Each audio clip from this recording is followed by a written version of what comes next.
Yan. Guys, meron kami nabili na buko opener. Papakita namin sa'yo kasi sabi ni mama i-vlog ko daw. Ito binili namin.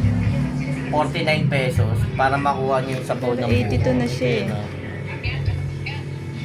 Ayan, oh. 82 na siya ngayon. Ituturo namin sa inyo kung paano yung magbukas ng buko. Ay, kumuha ng sabaw ng buko gamit to. Paano? Ito yung, syempre kailangan mo ng buko. Meron pa ba yan? Ayan. Guys, tignan nyo to, panoorin nyo to guys. Tutusok nyo lang muna to.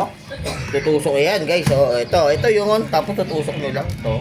Tapos iikot nyo lang kasi may blade to eh. Yan. Ayun! Napakadali guys. So, ano na agad yung tubig. Nakikita nyo yan. Pakita mo, B, yung tubig. Tapos meron siya kasama ito guys kasi meron nakabalayan dyan eh. Ayun, yung pinaka parang ano niya. Ayan, no? Nagtatalsikan pa. Ngayon, tatanggalin nyo na to guys. Pagkatanggal nyo yan, no? Lumalabas na yung tubig. Ngayon, sasali nyo na siya rito. Hop! Napaka-easy.